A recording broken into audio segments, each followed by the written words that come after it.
Hello there, I'm Ariana CP Hunter, real estate broker and financial expert. Today we're going to be talking about credit cards and what you shouldn't buy with your credit card. Well, you shouldn't buy food. You shouldn't buy your groceries with the credit card. Things that are consumed and you won't see the benefit long term. Of course, you need to eat, but this is something you consume and you're paying interest on and you're paying the double of what they're worth.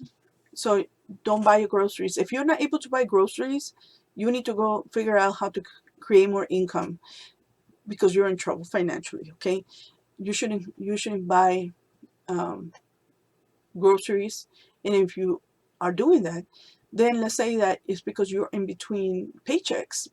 Let's say you're a week away from getting paid, then fine, do it, but then make sure that you pay it as soon as you get paid. You pay it off so you don't pay interest on the food. That's the only time that I think is justifiable. Now the other one is gambling. People who gamble have a big problem.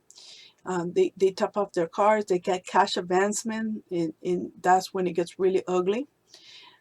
Besides, they won't let you use your credit card for gambling. So people use cash advancements, so the credit companies don't find out you're using the money for that. But most credit companies, they already know that it cannot be nothing good if you're cashing out excessively. There's something going on.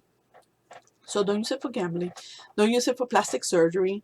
Um, if you need plastic surgery, there's care credit. It's a type of credit that is used for those type of items. Getting your breast done, getting your teeth done, getting your face done with that type of credit card and not your regular credit card.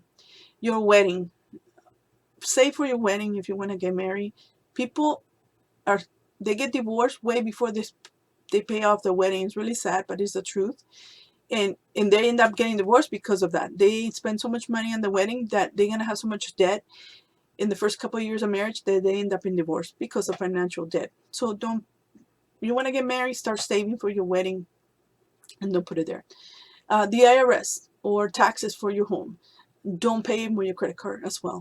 um, it's scary to owe the IRS or to owe the government or your local tax collector, but you can make payment arrangements. You can make payments directly and pay it from your funds that you work, paying monthly. That way you're not paying interest on it. Let's see what else I wouldn't recommend.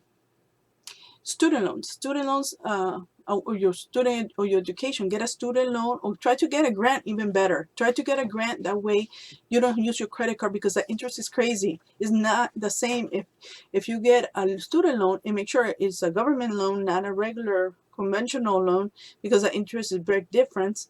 Then if you're paying 29.9% on your education versus 3 or 4 or 5%, it's a big difference. So I wouldn't do it. So I think that covers pretty much what I believe that you shouldn't use it for, and what I know because I see it all the time. I see how, and then that's when people feel bitter. People feel resentment and regret because it's things that you really don't see uh, where you spend your money on. So don't do this. There are alternatives. If you're gonna get married, make payments in advance, start saving. If you're in trouble with the IRS, make payments from your income monthly. If, like I said, don't buy food unless you're in between checks and you're gonna pay it right back. Don't get accustomed to paying your gas either for that as well. All those items that are not very fruitful, and certainly don't cash out to gamble because you'll be going to bankruptcy, okay, very soon, or you'll be in the poorhouse in no time at all. I hope this has helped you. Till next time.